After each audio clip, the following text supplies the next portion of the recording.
دل کا اجالا. اعوذ باللہ من الشیطان الرجیم.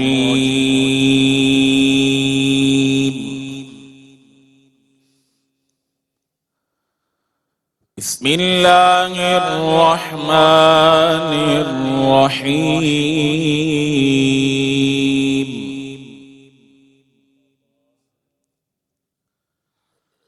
قد افترينا على الله كذبا إن عدنا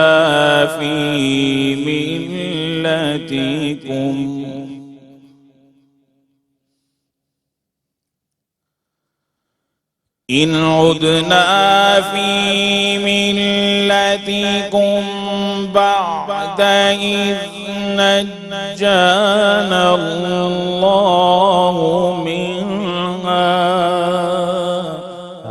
ماشاء اللہ سبحان اللہ اللہ اکبر. خوبصورت قاری صاحب ماشاء اللہ. وما يكون لنا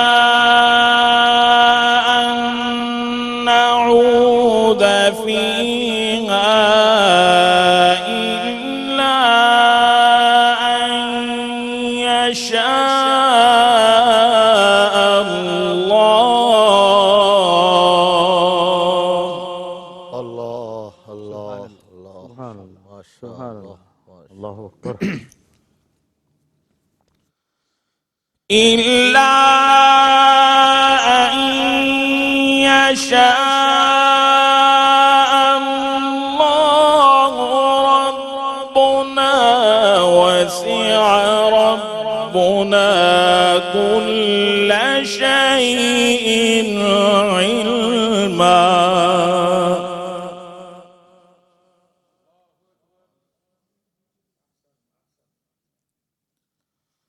على الله توكلنا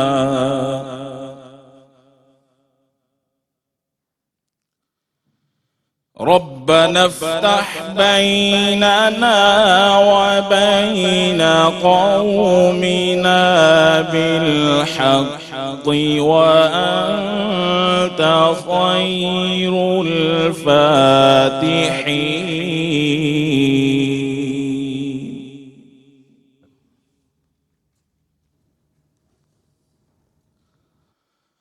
وقال الملأ الذين كفروا من قومه لئن اتبعتم شعيبا إنكم إذا لخاسرون.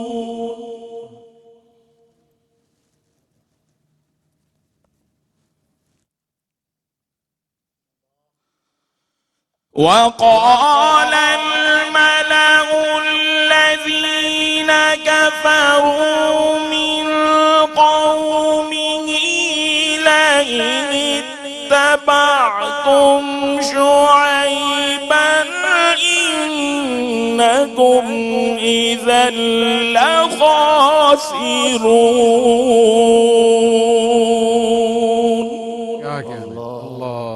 اللہ اکبر ماشاء اللہ سبحان اللہ اللہ اکبر اللہ اکبر. اللہم زد فزد.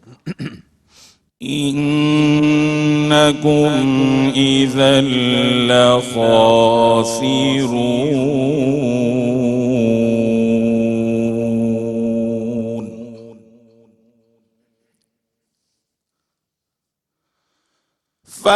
فأخذتهم الرجفة فأصبحوا في دارهم جاثمين.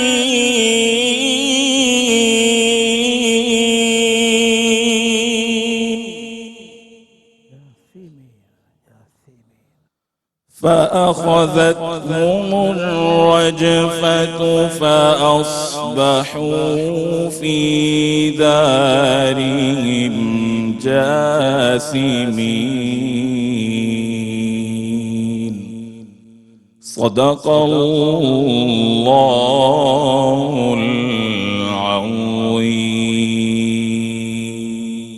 بسم اللہ الرحمن الرحیم الحمدللہ رب العالمین والصلاة والسلام علی سید الانبیاء والمرسلین وعلی آلہ وصحبہ اجمعین۔ ناظرین مکرم السلام علیکم۔ داتا کی نگری لاہور سے ARYQ TV پر رحمت سحر میں خصوصی سیگمنٹ خزینہ رحمت کے ساتھ آپ کا میزبان صفدر علی محسن حاضر خدمت ہے۔ ناظرین، دعا، اس کی قبولیت اور نتائج و اثرات کو ہم روزانہ خزینہ رحمت کی ان ترتیب وار نشستوں میں انبیاء کرام علیہم السلام کے نقوش پا پر چلتے ہوئے سمجھنے کی کوشش کرتے ہیں۔ آئیے آج کی 13ویں نشست میں بھی ایک مثال کے ذریعے تفہیم کے اس سفر کو جاری رکھتے ہیں۔ ایک بیٹا ہے، وہ اپنے باپ سے کسی شے کی، قیمتی شے کی فرمائش کرتا ہے۔ ہر گزرتے دن کے ساتھ بیٹے کی فرمائش اور مطالبہ زور پکڑتا جاتا ہے۔ باپ کی حالت یہ ہے کہ اس کی بے بسی اور وسائل کی کمی بھی ہر گزرتے دن کے ساتھ بڑھتی جا رہی ہے۔ آخر ایک دن مقام آ جاتا ہے کہ باپ مجبور ہو کر یہ کہتا ہے، کیا میں تمہاری فرمائش پوری کرنے کے لیے کسی کی جیب کاٹوں، کسی کی دیوار پھلانگوں، کسی سے بھیک مانگوں؟ آخر کیا کروں؟ بیٹا یہ بات سن کر تڑپ جاتا ہے اور کہتا ہے، بابا جان، میری فرمائش بے جا سہی، آپ کی مجبوری اور حالات کی تنگی بجا سہی، مگر میں کیا کروں؟ مجھے جو بھی کہنا ہے، جو بھی مانگنا ہے، آپ سے ہی مانگنا ہے۔ میں کوئی اور باپ کہاں سے لاؤں جس سے یہ فرمائش کروں؟ ناظرین، یہ وہ مقام ہوتا ہے جہاں باپ اپنا دل سینے سے باہر نکلتا ہوا محسوس کرتا ہے، پھر وہ کسی شے کی پرواہ نہیں کرتا اور جی جان سے اپنے بیٹے کی دلجوئی میں لگ جاتا ہے۔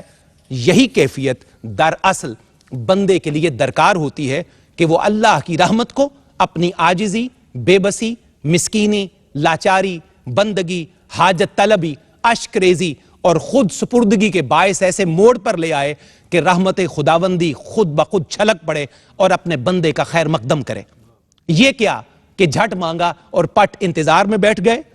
دعا جب تک کیفیت نہ بنے، لذت کے سانچے میں نہ بیٹھے، تمنا کے پیکر میں نہ ڈھلے، وہ دعا نہیں بلکہ مطالبہ کہلاتا ہے۔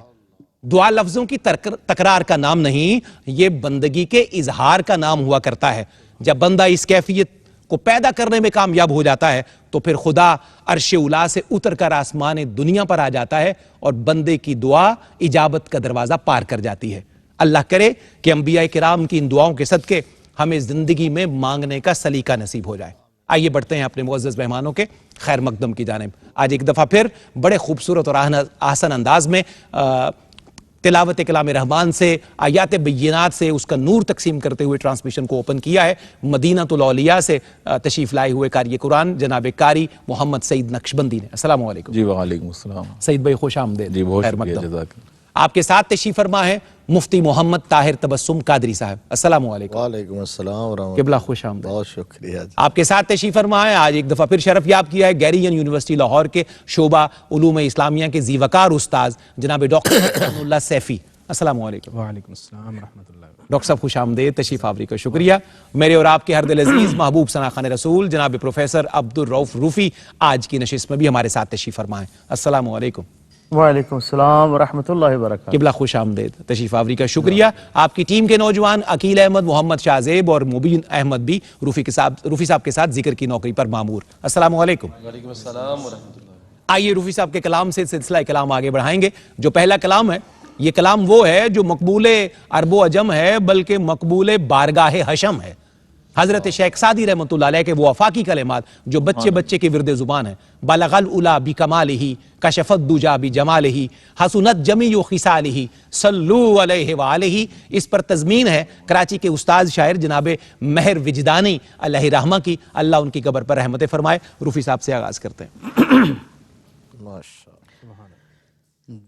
دی روز در بستان سرا ہم طوطیانے خوش نوا، ہم طوطیانے خوش نوا پڑھتی تھی نعتیں مصطفیٰ بلغ العلا بکمالہ، بلغ العلا بکمالہ، بلغ العلا بکمالہ، بلغ العلا بکمالہ۔ اور قمریاں شوق میں ڈالے ہوئے سر توق میں کہتی تھی اپنے ذوق میں کہتی تھی اپنے ذوق میں کشاف دجا بجمالہ کشاف دجا بجمالہ کشاف دجا بجمالہ کشاف دجا بجمالہ اور بلبلیں بھی خوب کو لے لے کے ہر ایک گل کی بو لے لے کے ہر ایک گل کی بو کرتی تھی چرچا چار سو حسون جمیع خصالہ حسون جمیع خصالہ حسون جمیع خصالہ حسون جمیع خصالہ چڑیوں کے سن کے چہ چہے انسان بھلا کیوں چپ رہے لازم ہے اس کو یوں کہے لازم ہے اس کو یوں کہے صلو علیہ وآلہ صلو علیہ وآلہ صلو علیہ وآلہ صلو علیہ وآلہ بلغ العلا بکمالہ کشاف الدجا بجمالہ حسون جمیع خصالہ صلو علیہ وآلہ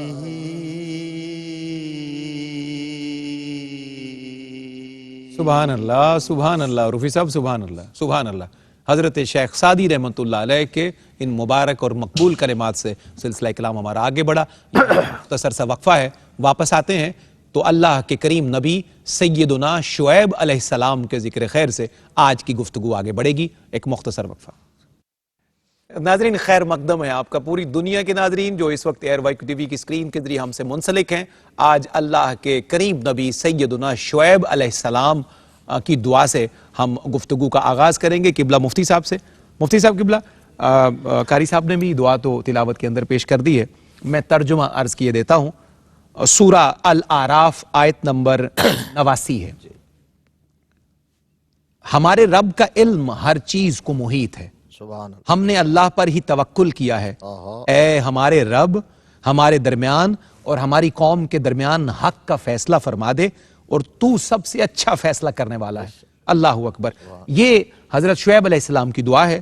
تو اس دعا کا پس منظر کیا ہے اور حضرت شعیب علیہ السلام کی قوم کے احوال پر بھی کچھ روشنی ڈالیے تاکہ نفس مضمون کھل جائے.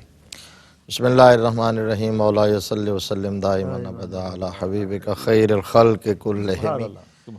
حضرت شعیب علی نبینا علیہ الصلوۃ والسلام وہ واحد پیغمبر ہیں جو دو یا با اختلاف روایت 3 امتوں کی طرف بھیجے گئے. اللہ اکبر. کیا دلچسپ بات بھی ہے. یعنی ایسا تو ہوا کہ کئی پیغمبر جو ہیں وہ ایک بستی کی طرف آئے. جی بالکل ٹھیک. ایک بستی کی طرف کئی پیغمبر آتے رہے, ایک قوم کی طرف کئی پیغمبر, لیکن ایک پیغمبر کئی قوموں کی طرف آیا ہو یہ صرف حضرت شعیب علیہ نبینا علیہ السلام ہے. 2 اور بعض نے کہا 3. قرآن پاک میں تینوں کا ذکر ہے, اصحاب مدین کا بھی, صحیح, اصحاب الایکا کا بھی اور اصحاب الرس. یہ تینوں لفظ قرآن پاک میں. بالکل ٹھیک. حضرت شعیب علیہ السلام نابینا ہو گئے تھے اور یہ حضرت موسیٰ کلیم اللہ علیہ السلام کے سسر ہیں. اللہ اکبر. حضرت موسیٰ علیہ السلام نے مصر میں جب قبطی کو مار دیا تھا تو وہاں سے نکلے تھے تو ادھر ہی آئے تھے، اور حضرت شعیب علیہ السلام کی 2 صاحبزادیاں تھیں تو ایک کا نکاح آپ نے حضرت موسیٰ علیہ السلام سے دی. اللہ اور خاص بات یہ ہے کہ ان کے خطاب کا اسلوب بہت جدا گانا تھا، بہت منفرد تھا، بہت مؤثر تھا. سبحان اللہ. امام الانبیاء صلی اللہ علیہ وآلہ وسلم بھی اپنے صحابہ کے سامنے حضرت شعیب علیہ السلام کا ذکر کرتے تھے تو کہتے تھے خطیب الانبیاء. اللہ اکبر. خطیب الانبیاء حضرت شعیب علیہ السلام. کیا بات ہے. صلی اللہ اب علیہ یہ وسلم. جس قوم کی طرف تشریف لائے تھے اصحاب مدین جن کا تذکرہ ہے، یہ پہاڑوں میں رہتے تھے اور پتھروں کو تراش کے گھر بنایا کرتے تھے. بڑے جفاکش دیو ہیکل لوگ تھے، لیکن ان کے اندر جو خرابیاں تھی جس کی وجہ سے آپ نے یہ دعا مانگی، اور یہ دعا پیغمبر اینڈ پہ جا کے، جس طرح حضرت نوح علیہ السلام کی دعا کا تذکرہ ہوا تھا، یعنی پیغمبر اپنی تمام تر کوششیں اور کاوشوں کو جب انتہا پر پہنچا لیتا ہے اور سامنے سے قوم جھٹلاتی ہے، ماننے کا کوئی راستہ چارہ نہیں رہ جاتا، تو پھر کہتا ہے یا اللہ ہمارے درمیان اور ان کے درمیان فیصلہ فرما دے. یہ آپ نے آخر میں دعا مانگی. بالکل. اب وہ کرتے کیا تھے کہ وہ بتوں کی عبادت تو کرتے ہی کرتے تھے، کافر تھے، آپ ان کی طرف مبعوث کیے گئے. وہ رہزن بھی تھے، اچھا ڈاکے مارا کرتے تھے، راستے پہ بیٹھ جاتے تھے، تجارتی قافلے گزرتے تھے، ان سے وہ عشر جبرن وصول کیا کرتے تھے، ٹیکس لیا کرتے تھے. اور جو سب سے ان کی بڑی خرابی تھی، جس کا جو ان کا ایک ٹائٹل بن گیا، یہ ناپ تول میں کمی کیا کرتے تھے. اللہ. ان کے لینے کے پیمانے اور ہوتے تھے، دینے کے پیمانے اور ہوتے تھے. اب حضرت شعیب علیہ السلام نے انہیں ہر ممکن سمجھایا، ہر ممکن اصلاح کی کوشش کی. ایون کہ وہ یہ کہتے تھے کہ معاذ اللہ یہ صفی ہیں، وہ یہ کہتے تھے کہ ہمیں آپ کی باتیں سمجھ نہیں آتی. تو اس طرح حضرت شعیب علیہ السلام کو وہ انکار کرتے رہے اور جھٹلاتے رہے. تو پھر حضرت شعیب علیہ السلام نے یہ دعا مانگی کہ یا اللہ اب تیری ذات پر بھروسہ کرتا ہوں، اب میرے اور ان کے درمیان حق کے ساتھ فیصلہ کر دے اور تو بہتر فیصلہ فرما. اللہ اکبر کبیرہ. اللہ اکبر کبیرہ. ڈاکٹر صاحب قبلہ بڑی پائیدار بنیاد مفتی صاحب کی مہربانی ہے کہ ہمیں پروگرام کے بالکل آغاز میں دستیاب ہو جاتی ہے. موضوع اس طرح کھل جاتا ہے کہ آگے بڑھنا ہمارے لیے آسان ہو جاتا ہے، زینہ بزینہ سوالات کے جوابات کو سمجھنا ہمارے لیے آسان ہو جاتا ہے. حضرت شعیب علیہ السلام جب اس دعا کو اللہ کی بارگاہ میں پیش کرتے ہیں تو اس سے ایک اشارہ یہ بھی ملتا ہے کہ شان علم کا اظہار ہو رہا ہے. اللہ رب العزت کا آغاز میں ہی فرمایا جا رہا ہے کہ ہمارے رب کا علم ہر چیز پر محیط ہے. اس پر کچھ ارشاد فرمائیے. بسم اللہ الرحمن الرحیم. اللہ تبارک و تعالیٰ کے علم کی مختلف جہات اور مختلف اس کے متعلقہ ضروری چیزیں قرآن مجید فرقان حمید میں بیان کی گئی. اللہ تبارک و تعالیٰ کا علم ازلی ہے، اور وہ علم جو ہے وہ لامتناہی ہے، لامحدود ہے. اللہ کے علم کے مقابلے میں کائنات کا، کسی بھی کائنات کے فرد کا علم وہ حادث بھی ہے اور لامتناہی نہیں ہے، بلکہ اللہ کے مقابلے میں متناہی ہے. نبی رحمت صلی اللہ علیہ وآلہ وسلم کا علم جو ہے وہ کائنات کے مقابلے میں لامتناہی ہے، اللہ کے مقابلے میں وہ بھی متناہی ہے. بالکل ٹھیک. یعنی اس کی انتہا ہے، اللہ کے علم کی کوئی انتہا نہیں ہے. اور پھر اللہ تبارک و تعالی علیم بذات الصدور بھی ہے، اور اللہ تبارک و تعالی لطیف بھی ہے، یعنی بریک بین بھی ہے. یعنی اللہ تبارک و تعالیٰ کے علم کی وسعت یہ ہے کہ وہ کائنات کے ذرے ذرے سے واقف ہے، اور کوئی کائنات کی ایسی چیز نہیں ہے جو اس کے علم سے باہر ہے. درست. حضرت شعیب علیہ السلام اپنی قوم کی نصیحت کے لیے کوششیں کرتے رہے اور ان کو بار بار بتاتے رہے، اور مختلف طریقوں سے اور بڑے مؤثر انداز میں ان کو سمجھانے کی کوشش کرتے رہے. کچھ لوگ آپ کی اتباع کرتے ہیں، کچھ نہیں کرتے. اچھا، جو اتباع کرتے ہیں ان کو بھی وہ ڈراتے دھمکاتے ہیں اور ان کے رستے میں بھی بیٹھ جاتے ہیں، اور ان کو بھی واپس لے جانے کی دھمکیوں کے ساتھ اور کسی طریقے کے ساتھ ان کو راہ سے واپس لے جانے کی کوشش کرتے ہیں. اب حضرت شعیب علیہ السلام اللہ کی بارگاہ میں عرض کرتے ہیں کہ مالک تو جانتا ہے سارا کچھ، تیرے علم میں ہے، میری خلوص کی کیفیت سے بھی تو آگاہ ہے، میرے دل کی اتھاہ گہرائیوں کے اندر جو تیرے عطا کیے ہوئے مشن پر میں کاربند ہوں وہ بھی تو جانتا ہے، اور ان کی جو کارستانیاں ہیں وہ بھی تیرے علم میں ہیں، اور مسلسل یہ جو اہل ایمان کو تنگ کر رہے ہیں وہ بھی تو جانتا ہے، ان کے عقائد کی خرابی ہے وہ بھی تو جانتا ہے، اور یہ ناپ تول میں جو بار بار کمی کر رہے ہیں وہ بھی تو جانتا ہے. یعنی یہ ساری چیزیں تیرے علم میں ہیں. اب میری جو کیفیت ہے وہ میں بے بس ہو گیا ہوں، اب تیرے پاس میرا آسرا تو ہی ہے، اور میں ساری چیزیں تیرے سپرد کرتا ہوں، تو ہی ان کا جو ہے وہ فیصلہ فرما دے۔ اور یہاں حضرت شعیب علیہ السلام نے یہ بات فرما کے یہ بات باور کر دی کہ اللہ تبارک و تعالیٰ کے علم سے کوئی چیز باہر نہیں ہے، اس لیے کوئی بھی شخص یہ نہ سمجھے کہ میں جو بات کر رہا ہوں وہ شاید جو ہے وہ اللہ کے علم میں نہ ہو اور میں اپنی مرضی سے جو مرضی کہہ جاؤں، ایسا نہیں ہو سکتا۔ ہائے ہائے، اللہ اکبر، اللہ اکبر کبیرہ۔ آئیے روفی صاحب کی طرف بڑھتے ہیں ناظرین، کلام شامل کریں گے روفی صاحب سے۔ روفی صاحب کیا انتخاب ہے اس وقت آپ کا؟ بسم اللہ۔ آج حنیف ناظر صاحب کا رحمت اللہ علیہ کا کلام، بڑی رحمتیں فرمائے، سبحان اللہ، ارشاد ہو، عطا فرمائے۔ مصطفیٰ کی دعا امتی امتی، مصطفیٰ کی دعا امتی امتی، حرف خیر البرا امتی امتی، حرف خیر البرا امتی امتی، جگ میں آتے ہی آقا نے سجدہ کیا، جگ میں آتے ہی آقا نے سجدہ کیا، اور زبان سے کہا امتی امتی، اور زبان سے کہا امتی امتی، مصطفیٰ کی دعا امتی امتی، ربی حبلی کے بعد اور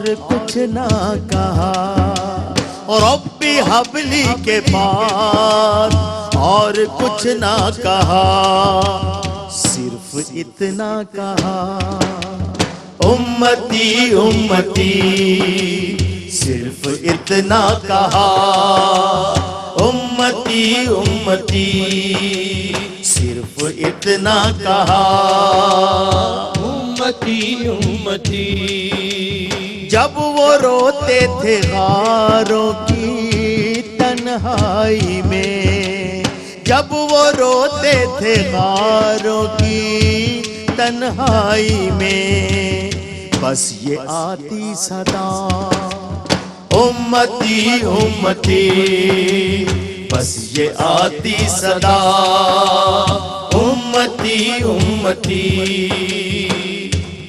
مقطع پیش کر رہا ہوں،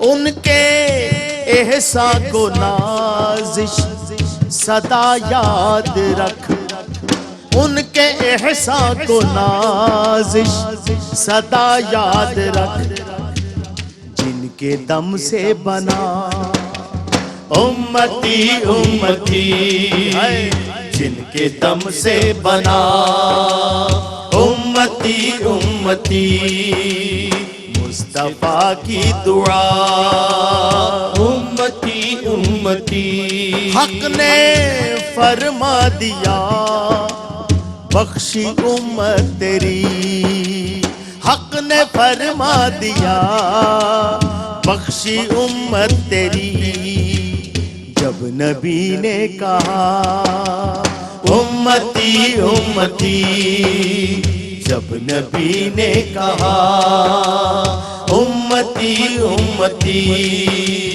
مصطفیٰ کی دعا امتی امتی۔ صاحب زندہ باد جناب، سبحان اللہ۔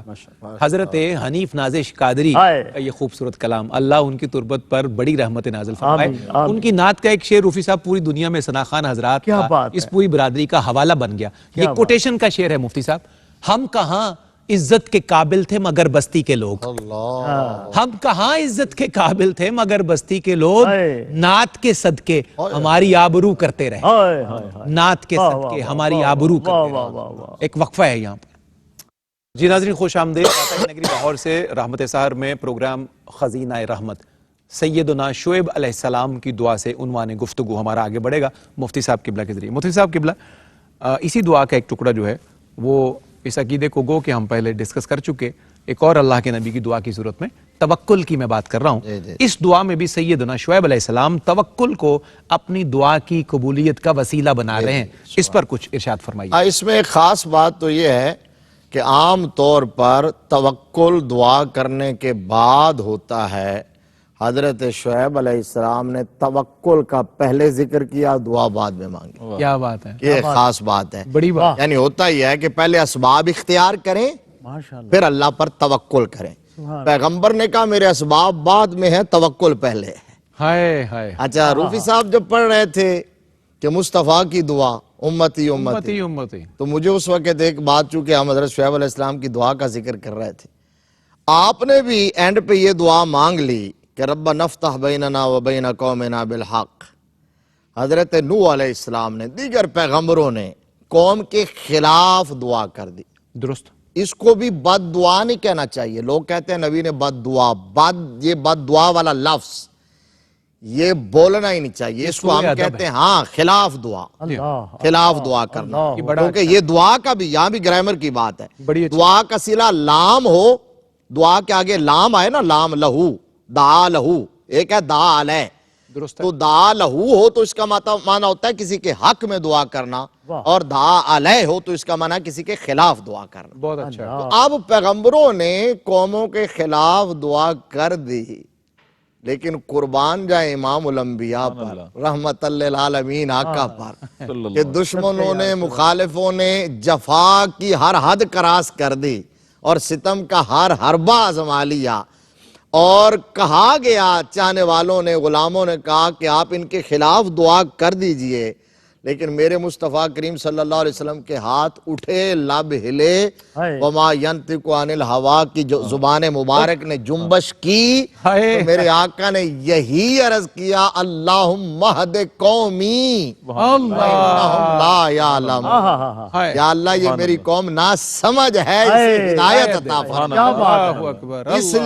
اس لیے تو آپ رحمت للعالمین ہیں.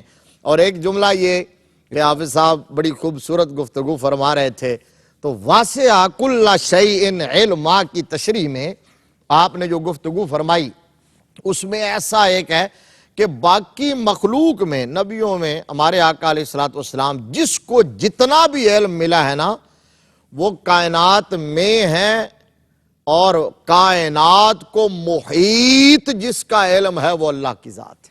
واسع کل شیء علما، ہر شے کو جو اپنے علم کے ساتھ گھیرے ہوئے ہے اور محیط ہے جس کا علم، وہ صرف اللہ رب العزت. کیا اچھا ہے مفتی صاحب، سبحان اللہ سبحان اللہ سبحان اللہ.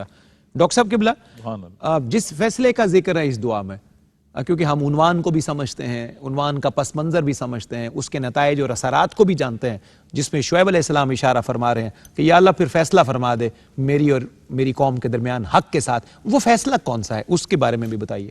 جی صفدر بھائی، یہاں دو مفہوم اس کے بیان کیے گئے ہیں.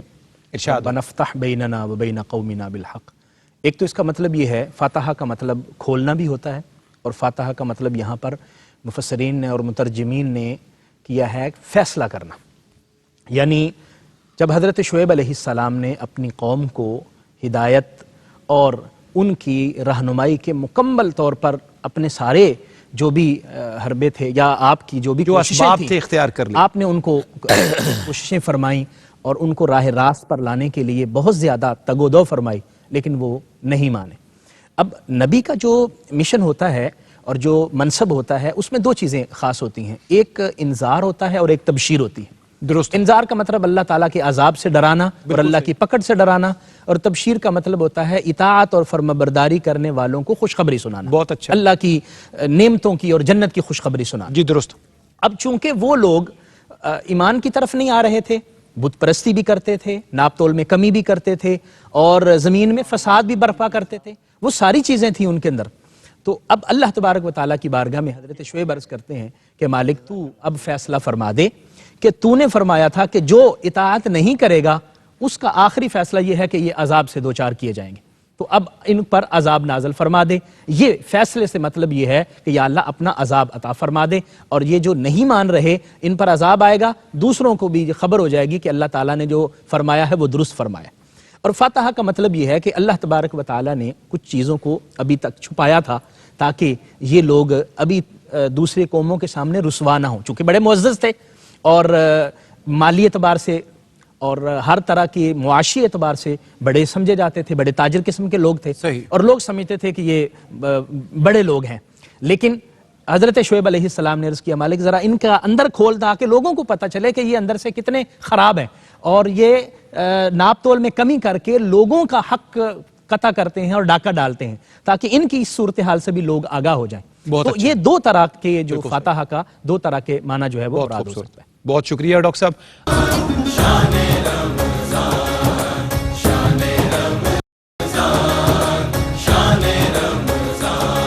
ہے مومنوں کے دل کا